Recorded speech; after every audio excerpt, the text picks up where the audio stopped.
Hello, good morning, good afternoon, good evening, wherever you are around the world, and welcome to the Social Audits and Grievance Redress Mechanism sessions of the OGP 2021, OGP Academy 2021, The Case for Open Government. I am Naomi Hussain. I work at the Accountability Research Center at American University, and very pleased to welcome you to this session on behalf of the Open Government Partnership, the Korean Development Institute School of Public Policy, and on behalf of the Accountability Research Center too. So thank you all very much for joining. I should say, first of all, that we are having simultaneous translation into French, Spanish, and Korean. And I think the information about that is in the chat, is that right? And we're going to be using the Zoom Q&A function throughout the session. I am delighted today to be joined by Dr. Suchi Pandey, who works at the Accountability Research Center, is associated with the Accountability Research Center, Ms. Elsheba Okech from the Kwale, from the Kwale Youth, just a second, the Kwale Youth and Governance Consortium, where she's been working since 2011, and Marcio Cunha-Filho, who is from the University of Brasilia. And we're going to say a little bit more about their backgrounds in a second, and their details are in the chat. So we're very excited to be talking about these issues today. The fact of the matter is that there has been a lot of discussion about social audits and about grievance redress mechanisms in the last few years. And these panelists today have done quite a lot of research and quite a lot of activism and policy work on these issues, and we're really pleased to bring them all together. It seems that in the last 10 or 15 years, citizens all around the world have been finding ways of making themselves heard, of complaining, if you like. We've seen a huge rise in the number of protests all around the world, and governments are having to respond to that in different ways. And one of the ways in which they seem to be wanting to respond to this, and this is extremely relevant for the Open Government Partnership, is by finding more institutionalized ways of listening to what citizens are saying, finding ways of responding to citizens' concerns in a more structured way. So we are bringing these issues to the OGP because OGP is in a constant mission to stay up to date on the evidence of what works and how to improve specific open government policies. And OGP is collaborating with partner organizations around the world to conduct state of evidence reviews that can inform open government reforms across settings, across issues and across contexts. So today we're going to begin the session with Dr. Suchi Pandey, who is the author, or the co-author with myself, in fact, of the State of Evidence Review on Social Audits and GRMs. And she will present the preliminary findings of the paper. And that paper is going to be published by OGP and by the Accountability Research Center in early 2022. After each of the presentations, panelists will be sharing their perspectives on the topic from their area of expertise and recommend strategies to move from evidence to action. We will be taking up the questions that will be posted in the Q&A section, and we will be discussing those issues. So let me just introduce properly the panelists. So Dr. Suchi Pandey is a researcher and practitioner on strategic approaches to accountability. She has over 15 years of research and practical experience in the field of social accountability, including designing, implementing, and capacity building on social audits and access to information laws. She's done consultancies with international organizations. She's led action research initiatives at American University at the Accountability Research Center. And she took her doctoral thesis at the Institute of Development Studies at the University of Sussex in the UK. So we're going to be hearing first from Suchi Pandey, and then she's going to be followed by Elsheba Okech. Elsheba is a youth leader, a community mobilizer, and a trainer in social accountability and a human rights defender. She works at the Kwale Youth and Governance Consortium. She's a board member of the Kwale Youth and Governance Consortium, which is a community-based organization based in Kwale County in Kenya. And she's been a member of that consortium since 2011. So that's a full decade of participating actively in actually conducting social audits for various projects, infrastructural projects and services for over 10 years now. Elsheba has trained individuals and youth groups on governance processes, and she's participated actively in giving inputs to county policies. So she really brings a very strong frontline perspective and also a very strong youth and women and children-centered perspective on how citizens can participate in governance. We also are very pleased to have Professor Marcio Cunha-Filho from who is at the Institute of Public Law in Brazil and has a PhD in law from the University of Brasilia. And he currently leads the research group Law and Behavioral Sciences and is the coordinator of the University of Brasilia Research Ethics Committee. He co-authored the book Freedom of Information Law in Brazil, Theory and Practice, and many articles about public transparency. He's also a practitioner. He's a federal auditor at the Office of the Controller General in Brazil. So we are very pleased to have you all here. It's a fantastic and very rich and diverse set of experiences and knowledge that you bring to these discussions. We're going to start with Suchi. Suchi, you're going to have 8 minutes. Each of you are going to speak for 8 minutes.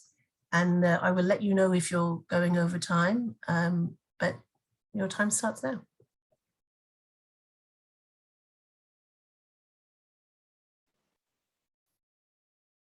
Thank you, Naomi.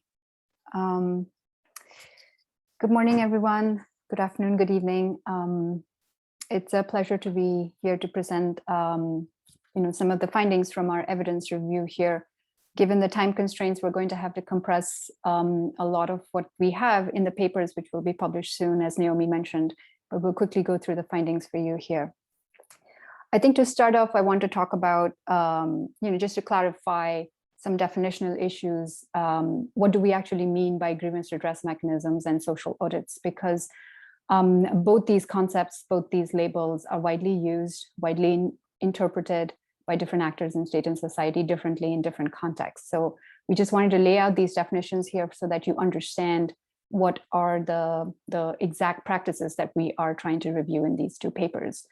So the grievance redress mechanisms, as you would understand, are institutional practices, either part of national programs implemented by national, subnational governments, including in some instances project level work, and those projects could be funded by international aid organizations or multilateral and bilateral institutions.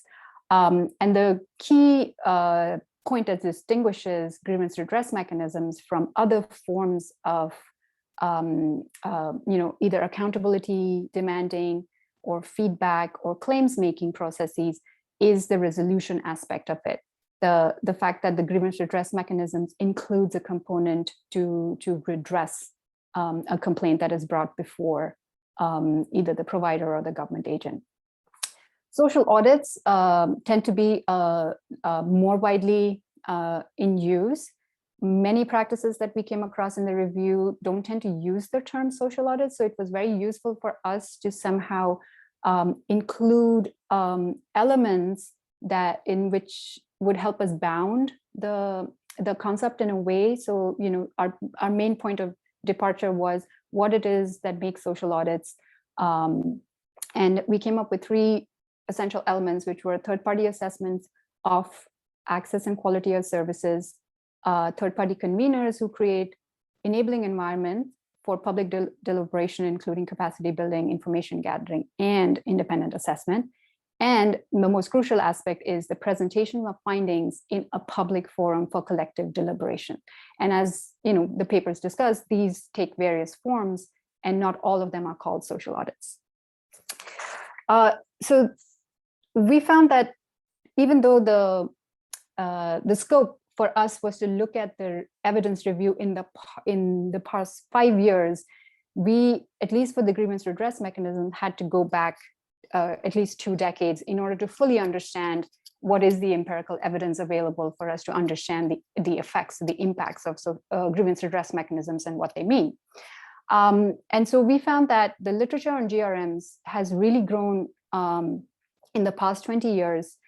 and largely in response to reforms and demands for more open government policies, more responsive government. But we do find that the evidence is geographically and sectorally quite uneven. So for instance, we find there's a northern bias in terms of talking about GRMs in the context of the private sector or public health or social policy. And really the focus of the evidence is on the design aspect of what a good GRM is. We found the substantive evidence that we did find in terms of conceptual clarity was coming from South Asia and largely from the Indian subcontinent. We did find a small but growing body of evidence around the tangible gains, especially in the context of public service delivery. So we found in Kenya and in India, water sector reforms have been, water sector complaint handling or grievance redress mechanisms have been quite successful in improving the practices of water delivery agencies, municipal level water delivery agencies. We found that in Vietnam, a road project that had an effective grievance redress mechanism was able to prevent asset and livelihood loss for families that were going to be displaced as a result of that project. And similarly in Indonesia, tsunami emergency aid was better delivered because there was an effective grievance redress mechanism in place. We do find that marginalized groups, specifically groups that live at the margins of society, have a greater desire, provided that there are forums available for them to make complaints or to make claims on the state. However, there is a very real threat of reprisals or repression that prevents them from doing so. And we found several instances in South Asia, in Pakistan, in India, where people were willing and were even interested in complaining, but a large deterrent was that they didn't want to face any kind of repercussion. The one thing that we can say confidently about this review on grievance redress mechanism, that there is a wide acceptance for them, and particularly amongst governments, although there are varying goals and motivations for adopting these GRMs. So what we can infer from the literature is that governments would either support or put in place grievance redress mechanisms because the law or policy requires it, because there's political leadership that's reform-minded and wants to institute these reforms, because there is a real desire for internal improvement of institutional practices, of agency-level practices. In some instances, there is almost a contradictory motivation to simultaneously want to enable systematic listening around programs and policies, as well as to have some kind of surveillance of citizen opinions and perceptions about government. Another point that we found is that there is a desire for governments to enhance legitimacy, to build trust. So by showing that you are willing to listen to citizens' complaints and grievances, that you are somehow communicating and trying to build trust with them. And lastly, we think that there is a desire to protect and promote citizens' rights. But overall, what we found in the GRM field in this issue area is that they tend to be a common but understudied institutional practice. Most of the literature tends to be focused on what would a GRM in principle, in theory, look like. So the focus is on design, but there isn't a lot of focus on, what are the roles of, like, say, civil society actors in it. So in the paper, we've outlined a framework, and that framework is basically trying to spell out 3 different elements of what effective GRMs could look like. One is citizen capacity, which does not necessarily only mean awareness about GRMs, but also making available multiple and appropriate forums, including commitments to anonymity, to facilitate complaint access to those forums and complaint registration. It also means state capacity. So the state should transcend just the political will and commitment to reform by actually putting in place human and financial resources to sustain and to make sure that complaint systems work properly. And lastly, it's the proactive transparency about complaints, by which we mean making the nature, the number, and the rates of resolution about complaints publicly and proactively accessible, both to activate civic actors who can use that information to push for policy reform, but also to promote morale and to promote good practices and to identify problem hotspots within government to improve institutional practices. I will now move on to the social audit paper. So we did 2 separate papers, and therefore we're drawing on these 2 fields. The social audit work actually was a little bit more, we did not find a lot of evidence on the use of the term social audit in relation to public service delivery. But when we looked closer and when we bounded our concept in a way, we found that there are other labels that are essentially doing these 3 things of convening collective spaces, of having a public forum, and for all convened by third-party actors, but they don't use the term social audit. And so what our definition helped us do was that it allowed us to cover other processes, such as, I'll give you an example, citizen scorecards is one example, citizen voice in action is another example, and social audits as a term is most widely used in public service delivery and social protection programming in India. Again, we found that these processes work best where they promote a collaborative space. So if there is a space for citizens and providers at the local level to come together and talk about what are the issues that could help improve service delivery, a process that facilitates that as part of a social audit exercise, that it works best. We did find evidence of tangible gains. So for instance, in a lot of instances in India where social audits are used, it provides a space for marginalized groups to come forward and to articulate and to express the complaints, because it's harder for them to access a public office. But if there is a forum that's convened and there is state officials present, then it results in them being able to voice their concerns there. We also found that in a lot of these instances, social audits tends, at least in India, social audit tends to be seen as adversarial, in a sense that they are viewed as, just citizens pointing fingers at the government, but that is not the case in all instances. We also found that the social audit process is implemented well if there are intermediaries present. They could be civic actors, they could be autonomous state institutions that have sufficient autonomy to convene such processes and facilitate such processes.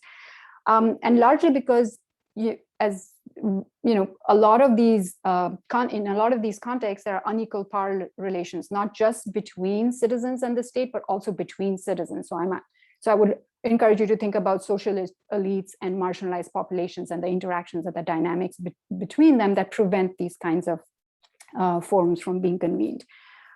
We find that social audits are most successful at promoting answerability of government, but because they are limited to detecting practices or processes that are not working, they need support from independent oversight agencies that can then follow through on their findings.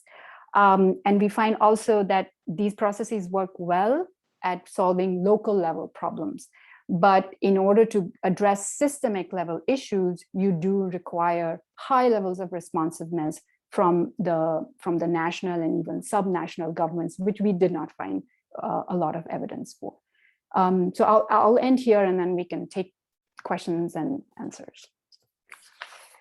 Thank you so much, Suchi. I mean, that was quite impressive to summarize months and months of research. And I think we had several hundred, several hundred pieces of research in the end in these studies. So it's, a couple of things come to mind when you're talking.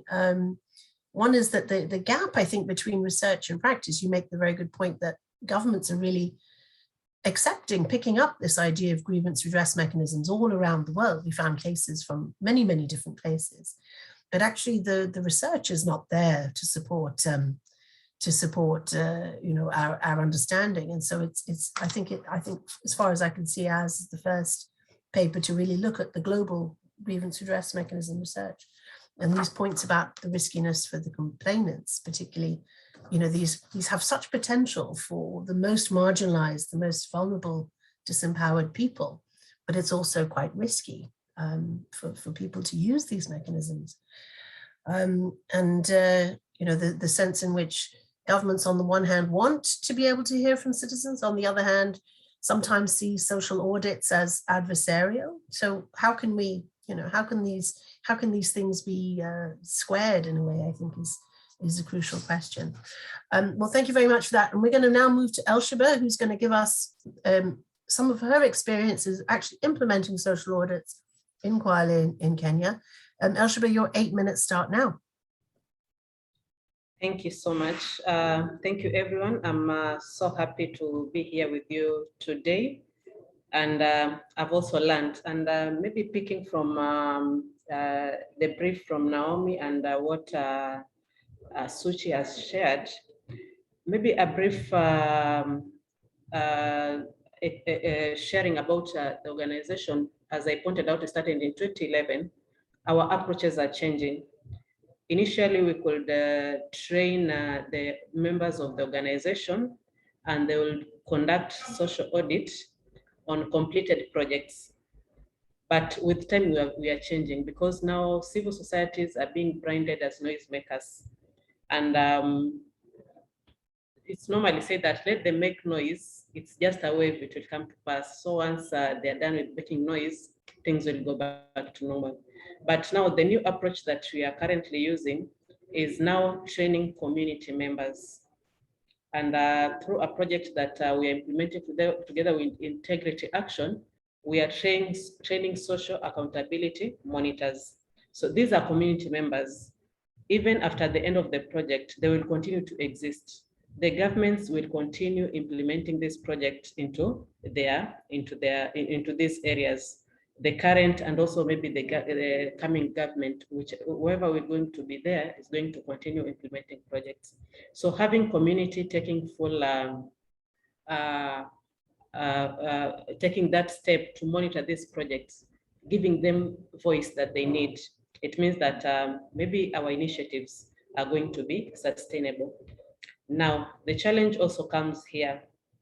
Here in Kwale specifically, women are marginalized. They are not maybe expected to talk much or to air out their voices. And these are the people that maybe we are targeting or are being identified as monitors to conduct social audit. So you find that they themselves have fear that maybe in case maybe they find a problem, addressing this problem to the right person for action was also a challenge.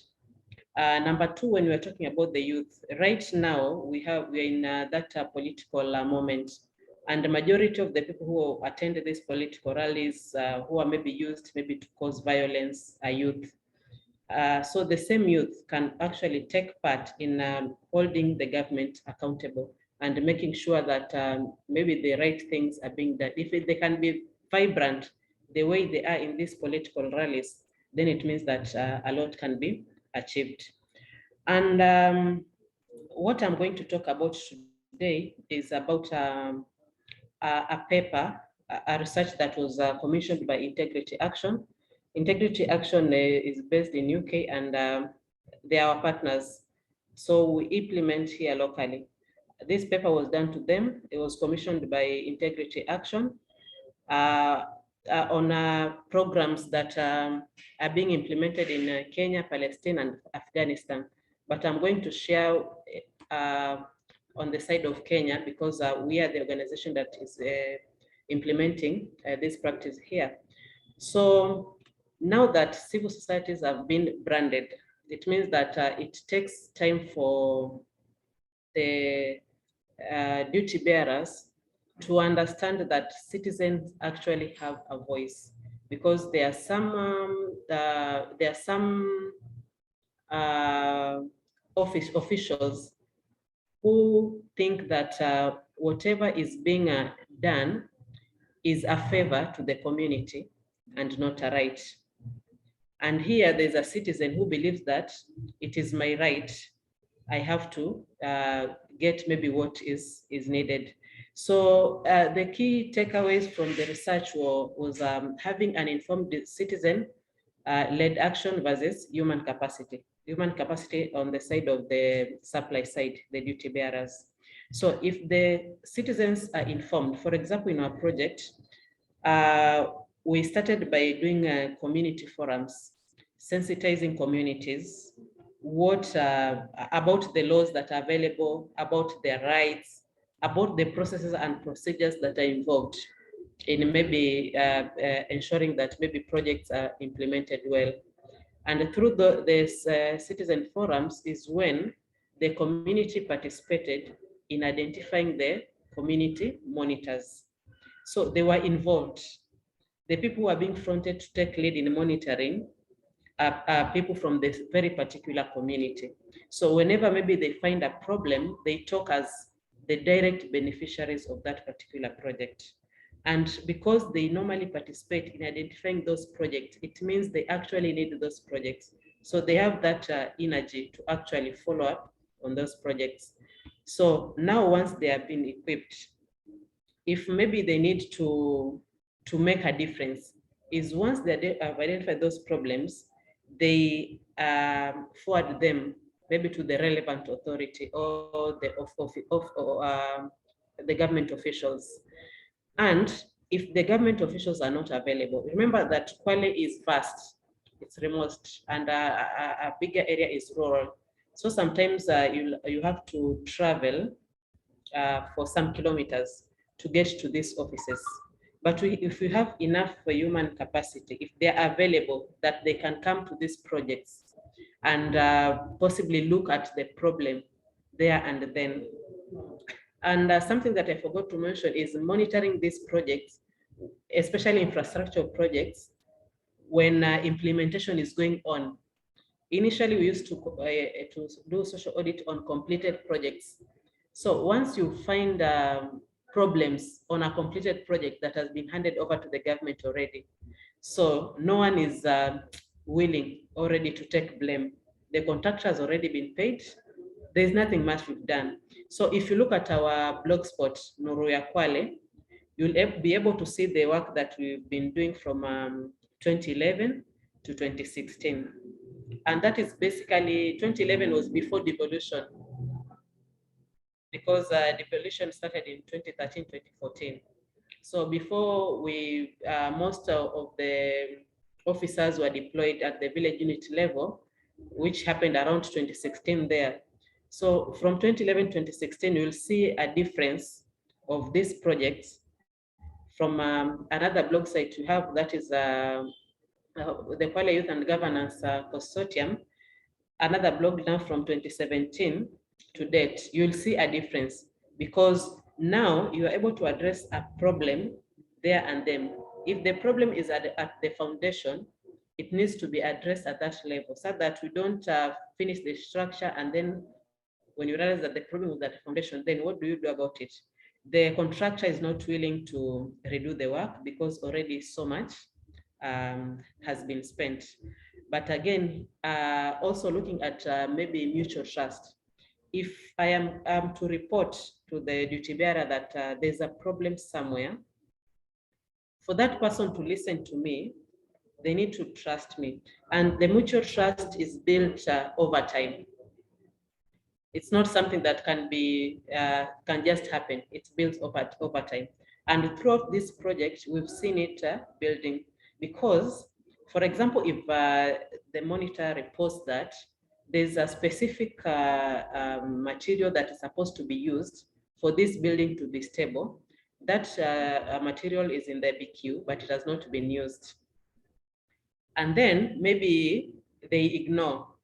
After some time, the building collapses. And then the monitors come back and tell them it has collapsed. It has collapsed because of the problem that we brought to you and it was never addressed. And also looking at these monitors having been identified by the communities themselves, if there's no action being taken, they are able to go back to the community and give that feedback so that they can get also a backup from the community that there's this problem that has not been addressed. And now, because the duty bearers feel like now this one is becoming an issue if many people are talking about it. So it becomes easy for them to take action. Also looking at the approach that we used, initially it was naming and shaming. It was maybe just not doing thorough investigation to know what exactly is the problem, mapping stakeholders. That used not to happen, but today it is happening. So the officials are very much keen. They'll want to address that issue at the lowest level possible, because once it gets to their bosses, maybe the question will come back to them again. You heard about this problem. What did you do about it? And again, we have maybe if the problem is with the contractor, we've seen some of the contractors being delisted because maybe they have been given more than one project, and from those areas, communities are complaining.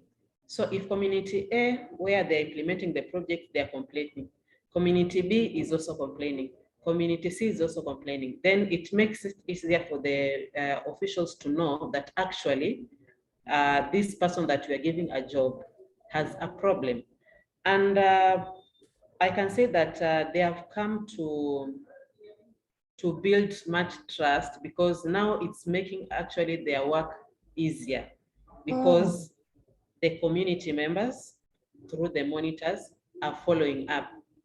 They have built that trust that they have shared their contacts such that anytime they can just make a call, and once they make that call, then the officials are able to listen to them.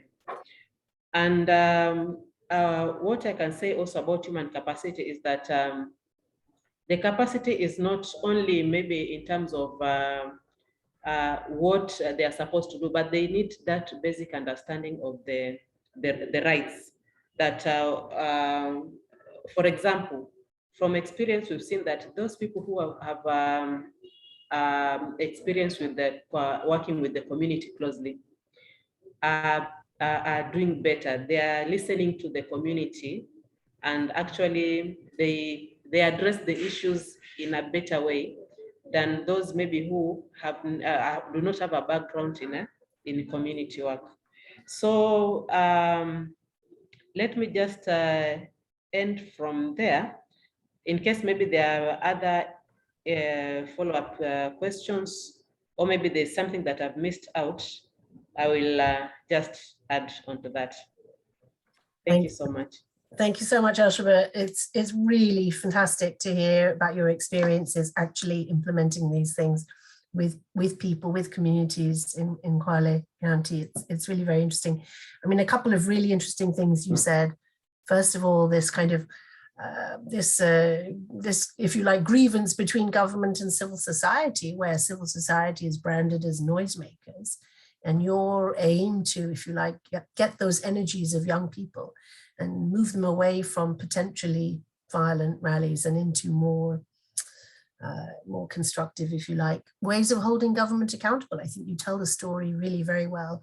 If you have time, if you could pop the link to the integrity action research in the chat, I think people would be very interested, because I think it's really excellent research, and this is how we, you know, Suchi and I came to discover your work. It's a very interesting approach to resolving citizens' complaints, resolving citizens' problems, and I think, you know, we're learning so much. So thank you so much for that, and please put your questions in the Q&A for Elsheba and the Kwale experience. And now I'm going to hand over to Marcio. And Marcio, we'd love to hear your experiences working in these areas of social audits and grievance redress mechanisms. Please, your 8 minutes start now. Okay, hello everyone. Good morning. First of all, thank you very much for the Accountability Research Center for the invitation to be part of this panel. Thank you for the OGP for organizing such an interesting event. So today I will be talking about one specific participatory institution or a grievance redress mechanism in Brazil. And it's one institution that is often overlooked by academics not only international academics, but also Brazilian academics, which I find to be surprising, or I find to be a shame, because these participatory institutions that I will mention in a second, they really do have an interesting potential to help formulate new questions, new research questions. So that's basically what I will briefly try to do. I'll try to make maybe suggestions about how this particular institution could unravel new areas in this social accountability field. So Brazil has been known to be a great laboratory for participatory policies and institutions, at least since the end of the military dictatorship and the democratization of the country 35 years ago. Indeed, our participatory institutions, our participatory experiments were quite numerous since the 1990s. The most well-known, of course, are the participatory budgets, which started in the city of Porto Alegre and then spread around several Brazilian municipalities, but also throughout municipalities around the world. Participatory budgets were the most famous participatory invention in Brazil, but not at all the only ones, and maybe not even the most consequential ones. We also developed the so-called public policy councils that embed civic participation in important state decisions regarding public policy. More recently, we also had the so-called regional and national public policy conferences, in which citizens congregate first at the municipal level, then at the regional level, then at the national level, in order to discuss suggestions, express grievances, and propose recommendation of policy reform, and then send them to the federal government in a format of a policy reform or a policy proposal.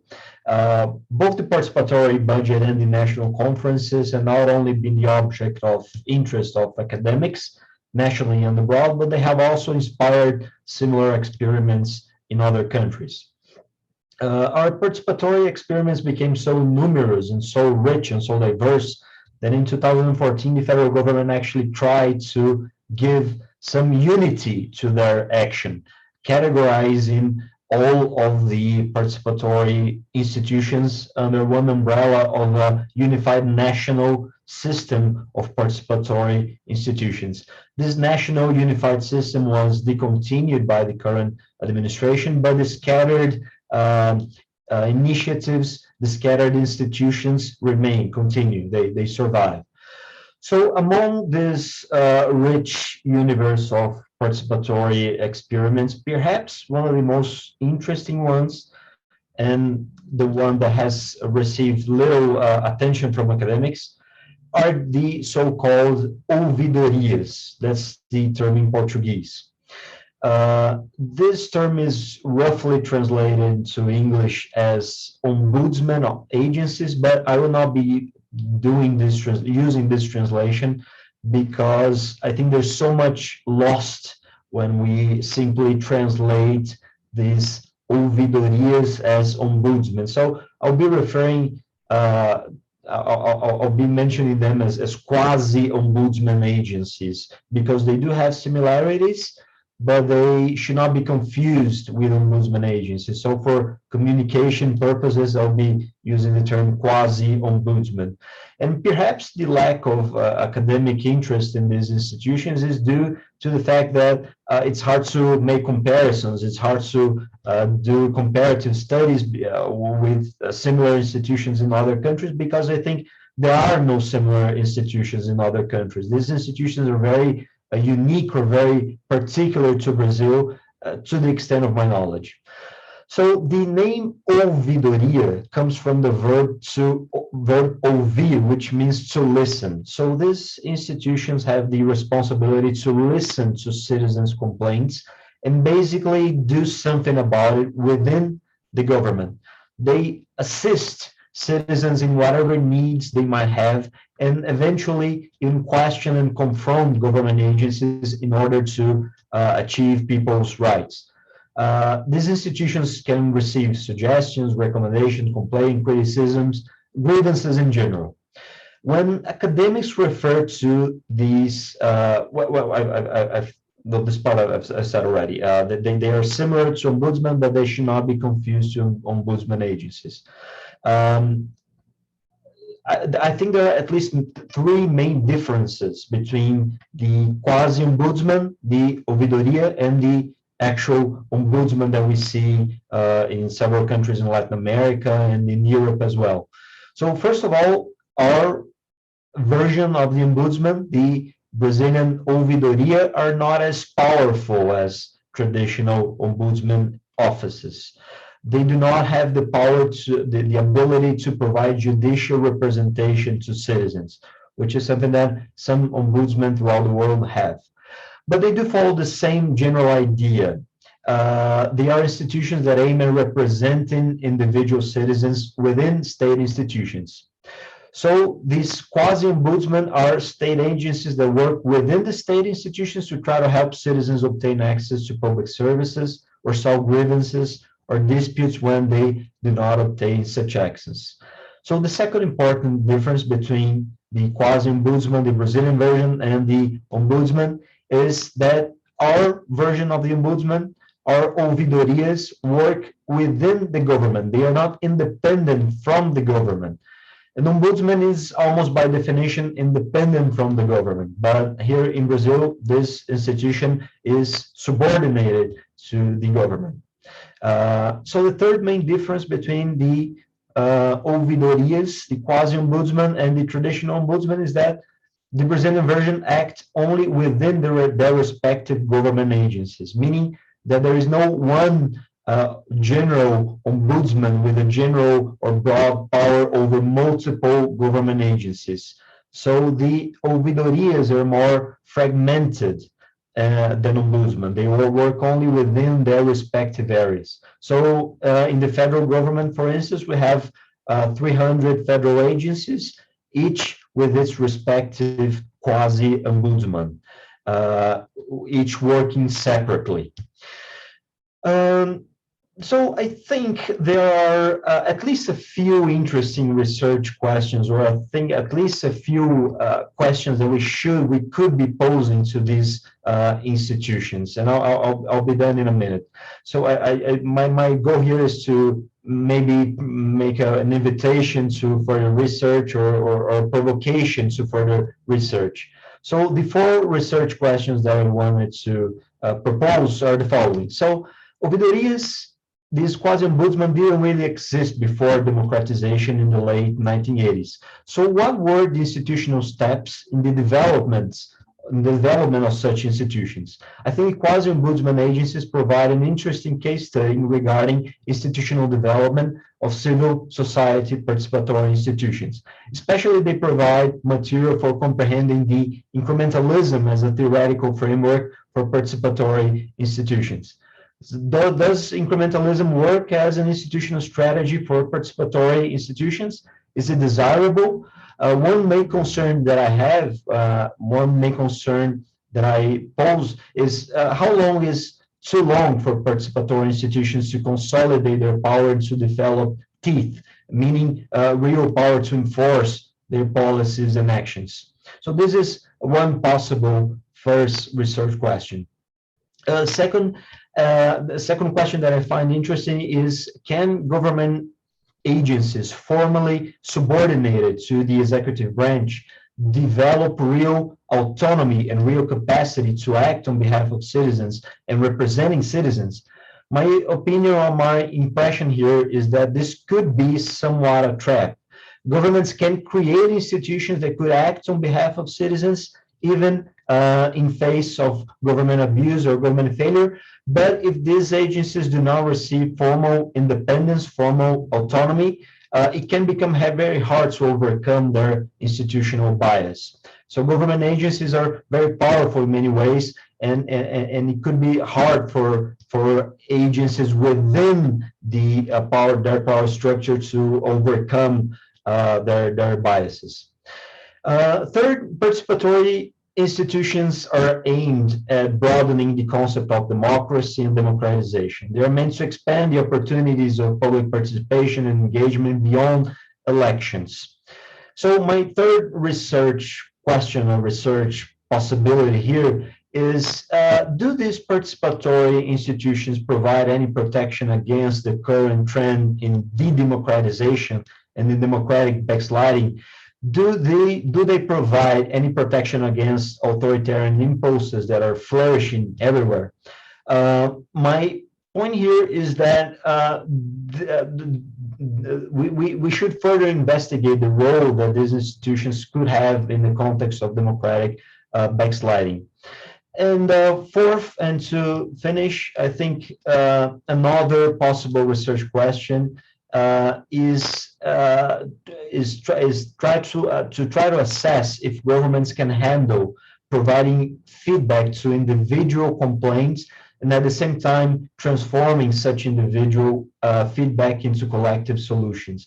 In my perspective, that goal is still far from being achieved. Despite all advances in data science and data collection, governments are, at least the Brazilian government, is still far from being capable of handling all the data available and transforming all this citizen input into useful public policy output. So sorry if I spoke too fast, and sorry if I exceeded my time a little bit, but of course this is just a short version of what I have to say. I'll be very glad to continue this conversation in some other moment. So thank you very much for your time. Many thanks, Marcio. I mean, those were three very interesting presentations on a topic that it's very clear we're all quite passionate and all quite excited, but also of which we're really aware that, you know, it's one thing to have a space for citizens to make complaints, but the extent to which that turns into an actual response from government, whether the government has the capacity to listen, has the capacity to respond, and as you very rightly said, Marcio, the capacity to aggregate and make sense of all of these thousands or maybe millions of complaints and citizen feedback and so on, and turn that into policy. These are all really critical questions, I think. I think we will be able to turn over to the audience in a while. We have a couple of questions already in the Q&A box, and we're inviting more questions. But one question I have first for the three speakers is, this is something that's really been sticking in my head ever since we started doing this work, which is, in your opinion, why are governments so interested, so engaged in trying to create these spaces for citizens to make their complaints, to give their feedback? This seems almost counterintuitive. Why, in your opinion, in these countries are people so keen? Are governments so keen to open these spaces? I think this is particularly relevant given that we're in the OGP Academy now. You know, and I'd love to hear from the government officials in the audience here. What is going on there? Why has this become so important in the last 10 years or so? Suchi, why don't you take that first? Sure, thank you, Naomi. I mean, based on the evidence that we gathered, we can only infer. So I think there is, the rise in the use of the term grievance redress mechanisms, or the uptake, if you might want to call it that, really starts in the 90s with the accountability turn, with the introduction of new public management strategies in sort of bureaucratic practices and cultures in different national programs and governments. And I think part of it was influenced by, different ways of thinking about accountability, not just in terms of accountability demanding from like citizens and civic action groups, but also internally, like as governments were opening up, as public service delivery was being contracted out to either private actors or third-party actors, there was this focus that was coming in to manage public services better, to deliver more efficient public service delivery. So there is that borrowing of language that's coming from the private sector, from the business, economic kind of, focus. But really, the push for GRMs, at least at a government organizational level, could also be seen, and there is evidence that we found in our review, from almost like the government's ability to somehow want to sort of preempt what some of these considerations might be around service delivery before they erupt into protests on the street. And we have seen in different parts of the world, we have seen a series of public service delivery protests. And to my mind, the most recent series of these it was in South Africa, and to some extent we're still continuing to see some of those. And so I think at some level there was also, the feeling the pulse of like, okay, service delivery is not working. There are issues around access, there's issues around unequal access. And there's also, other sort of, sectoral and interagency coordination issues that sometimes prevent access, especially if you're talking about urban informal settlements. Trying to extend formal services to water and sanitation to essentially to people who contribute a great deal of service delivery, at least in the global South, and contribute a great deal of services, whether as domestic helps or as like vendors and things like that, but they don't have even the basic level of housing, sanitation, water, or food access, right? So this is really about governments wanting to be better at what they are supposed Yes, to do. I think, and the focus is there are two impetuses. One is internal to improve practice, and the other is external pushes and external shocks, whether they come through service delivery protests or through accountability demanding by citizens. Great, thanks. Elshaba, what about the Kenya story? Why is the government creating these spaces for allowing you noisy civil society people to have these more institutionalized channels? It seems really obvious to me that rather than having the noise, it's better to have institutionalized channels, but they have to be real. They have to really work, right? What are you finding in Kenya? Yeah, I think what I can say is that I think the external pressure is also too much. And now, because our county governments are trying to compete, they want to be the best. When ranking is done, at least we are seen as number one. And when you are ranked as the best, it's not only the government celebrates, but also the citizens celebrate. So, and once maybe you are being mentioned in the newspapers, people are talking about you as maybe the county to look up to. The other counties maybe who are not doing that feel the need to also try out something that at least even for them, they can be identified and be known. Another thing is also about maybe the current trend, maybe like the civil society, the fundings that you get. Maybe they have restrictions that maybe they're supposed to address 1, 2, 3, and 4. So if it is not being addressed, if the spaces are not there, it means that such programs cannot happen. And some contractors that we've been trying to engage normally say that when they look at their visitors book, if there's no one has visited that project from inception to completion, then according to some standard, it means that they cannot say that everything is okay. But if people have been coming to visit the project and maybe it's complete, it's easier for them to say that we've had people visiting the project, and maybe we can say that maybe it has met the required standards. So these external pressures are helping, but internal is it's not so much. I think some of them also think that by us coming to do social audit, we are coming to find fault. But what we are also telling the monitors and the community members, when you are monitoring, you are not just going to see what is not being done right. If there's anything that is being done well, let them know that this whatever you are doing, it's being done correctly and it's good for us all. So that's basically what I can say about that. Thanks, Elshaba. And Marcio, I was going to actually turn to you with these questions that Jerry Seals Esquire has stuck in the Q&A chat.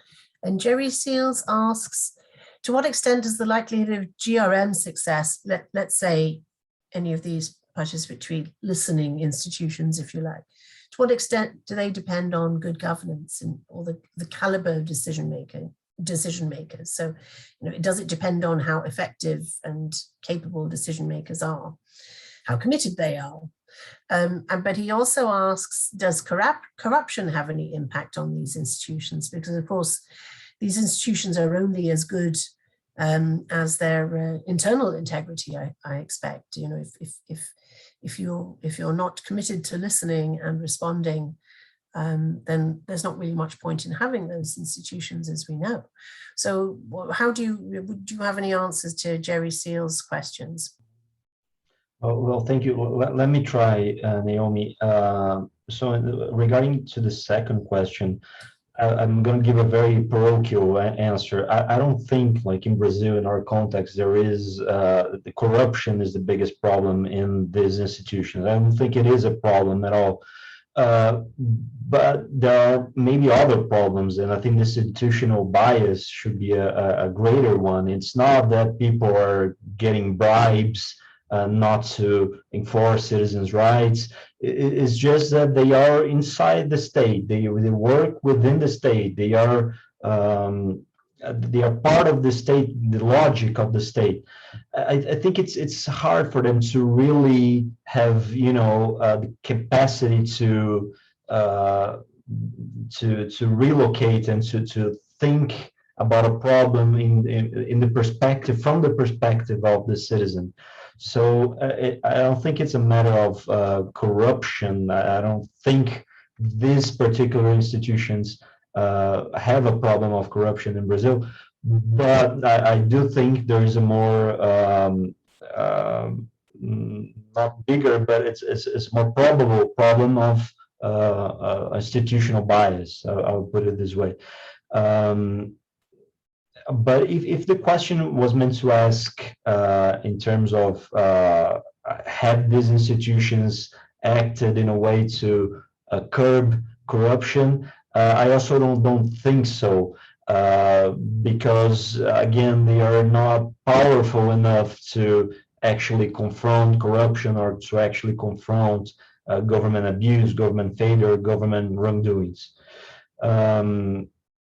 And yes, regarding the first question, I do think the success of these GRMs depend highly still, at least in Brazil, on the decision makers, which I think points to their limitations, because if your institutional success depends on the quality of the decision maker, it means that the process of the institution is not working well, because the process should, and an institution should work regardless of the leader, regardless of the decision maker.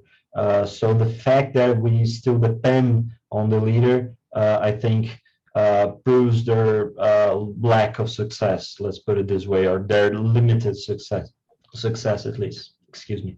Yeah. No, good points. Very good points. And I wonder if we have any other questions from the audience that they would like answered. And if not, I wanted to ask a question that I think a lot of people ask, because one of the really powerful things about social audits and GRMs is that they offer the potential for the most marginalized communities, people who are living in poverty and so on, to get access to services, to be able to have their voice heard in the state, to get the things they really need. But it's always been a real problem to get those voices, to enable those people to participate, to represent them. Any, very, very quick 5-word answers to how do you do that in our last minute and a half? How can governments enable the most marginalized, powerless citizens to engage with these institutions? Very quick answers from any of you. Elshabi, you've got the most experience of this on the front line. Tell us. Yeah, from experience, I think the government may not create that space for the marginalized to participate, but now the community themselves can push for that space. For example, from the project that we're implementing, for us to ensure that the marginalized participate fully was first to ensure that they attend these community forums so that they understand. If you look at the way the government does their public participation, they normally do not have maybe sign language interpreters. They do not maybe provide adequate information so that every person can feel free to attend. And with the emergence of COVID-19, now that people are not required maybe to converge in large numbers, it has been used as a scapegoat such that only a few people can be identified and called in a particular place, and whatever decision that comes out of that particular place, it will be said that that community has made that decision, and these are the projects that are going to be implemented. So unless citizens demand for that space, it can never be created. And we can create that space by involving these groups from the planning stage. So once they're involved, it makes them easy for them to speak and actually create a conducive environment. For example, when we were going for those community forums, we went for the, first we do analysis, because a particular set can be marginalized in one area, but in another area, you find that maybe they are vocal, they are not marginalized. For example, women. In some areas, women are just vocal. You call for meetings, they'll attend like 90%. So meaning that you'll have to look critically which group are at risk maybe of being excluded, and how do we ensure that they are included. Then you, during those forums, you provide a space where they are free and able to share their views. And from the word go, they are able, now if they build that confidence in that meetings that they can speak, it becomes also for them to also engage the duty bearers. So I think the communities, the citizens themselves, we have to push for this space. Thank you. Thank you, Elshaba. I think I realize we're actually over time now. Do you have a one phrase, what few words that you can say, how, Suchi and Marcio, what are the best ways of ensuring serious representation, proper participation in these mechanisms? Sure.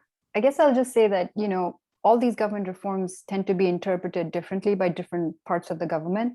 So if you might have high level commitment for GRMs and social audits at a national or a policy level, but they are ultimately implemented by frontline actors. And frontline state actors tend to be working with limited resources, both in terms of capacity and finances. So unless you match the commitment for reform with institutional commitments towards human capacity and resources, you're going to ultimately have a disconnect. And you're going to have disgruntled local level employees who face the burden of receiving these complaints, but don't have sufficient power to address them or resources to act on them. Second, I think building on what Elshaba just said, I think what we have found in this evidence review is that almost there is no mention of the role of civil society in working or collaborating with government to facilitate access and to facilitate follow-up. The key distinction between a grievance redress mechanism from feedback mechanisms or other forms of accountability claims making is the redressal aspect. And oftentimes we found that the rates of resolution and the types of resolution, there is very little evidence on it. And the evidence that we have found is from India, where civil society actors have basically done this back-end follow-up with community members, with marginalized populations to seek redressal. So I'll stop there. Thanks, Suchi. Marcio, you get the last word on this. What can governments do to make it more realistic for the most marginalized citizens to be heard? No, I think governments know what citizens need, at least the very basic needs. People need healthcare, people need the basic income. Those very basic needs, the government already knows what it has to do. So what we need is basically, most important of all, is the political will to actually do this, to actually provide these very basic services that, at least here in Latin America, and in other countries, governments have failed for so long. So maybe they should stop worrying so much about how things look for them and just do the most basic needs the citizens that we already know what citizens need at the very basic, at least. So to be short, I'll stop here. Great. Well, thank you very much, Marcio, and thank you very much to the audience. Please be in touch by email or however if you'd like to discuss more. I've also put in a link to a session next week where we're talking more about this. We'll be talking more about the research that Elshaba has been talking about, and also about the work that Suchi and I have been doing on grievance redress mechanisms. Complaint and resolution is clearly the theme of our time, so please join us and keep the conversation going. Very nice to see you all. Thank you. Thank you very much. Thank you. Thank you. Enjoy the rest of the academy. Thank you.